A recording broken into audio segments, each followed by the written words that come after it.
आयोजित सरस आजीविका मेला 2026 रंग, स्वाद और परंपरा का जीवन उत्सव बन गया है, जहां विभिन्न राज्यों से आए कारीगर अपने हुनर का प्रदर्शन कर रहे हैं। पश्चिम बंगाल से आई लखपति दीदी ज्योत्सना भी मेले में अपनी कला का प्रदर्शन कर रही हैं। वह पराली से फूल पत्ती जैसे आर्ट बनाती हैं और पराली प्रबंधन में सहायता कर रही हैं। क्या है उनका ये आर्ट, ये जानने के लिए उनसे बात की हमारे सहयोगी शमीम अख्तर ने।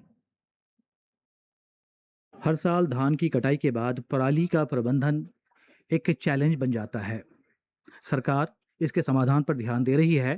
तो वैसी एक समाधान मैं आपको बताने जा रहा हूँ, जिसके बारे में हमारी यहाँ की लखपति दीदी हैं इस सरस आजीविका मेला 2026 के गुरुग्राम में।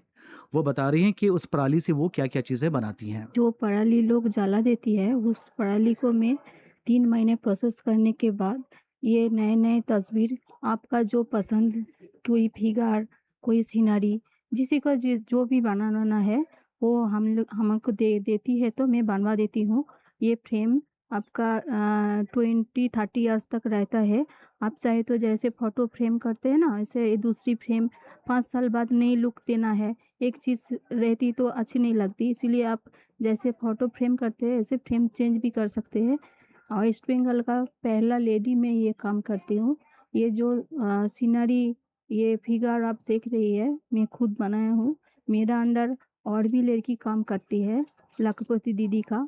ज्योत्सना दीदी, आप ये क्या लखपति दीदी हैं, तो ये आपका सफ़र कब और कैसे शुरू हुआ? मैं 12 साल पहले एक एसएचजी में जॉइन किया। उसके वहाँ से 2 साल बाद हमको ट्रेनिंग मिला 30 स्टूडेंट की। वहाँ मैं अकेली काम कर रही थी। अभी 10 साल हो गई मैं काम कर रही हूँ।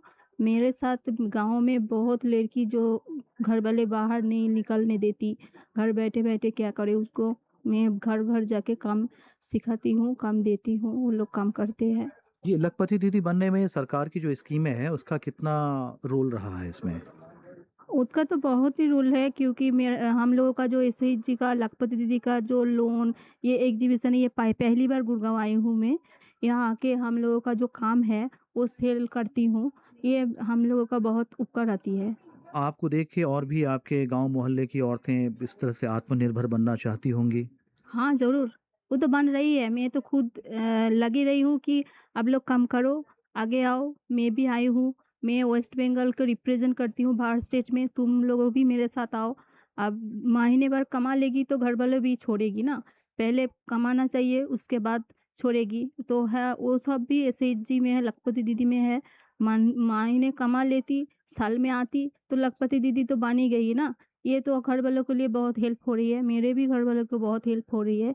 ये काम ज़्यादा बढ़ जाती है तो घर वालों भी हेल्प करती है, काम के हिसाब से जब बहुत ज़रूरी पड़ता है कि अकेले नहीं हो रही है, 15-16 लड़की के साथ भी नहीं हो रही है, तो घर वालों भी साथ देती है, ये हेल्प करती है। आपके घर वालों का कितना सपोर्ट रहा आपके इस लखपति दीदी बनने में? हाँ, बहुत सफल रहा। मेरा अचीवमेंट बहुत ज़्यादा हुआ। मैं घर, गाड़ी सब कुछ कर लिया। हाँ, ये इस काम करने के बाद अभी भी बहुत शौक है। एक स्कूल में किया था, बनवाया था, वो अभी नहीं रही, लेकिन मेरा इच्छा है स्कूल बनवाऊँ।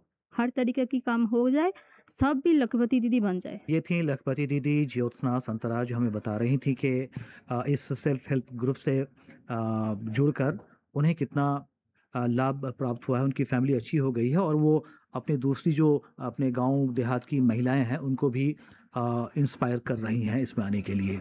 Camera person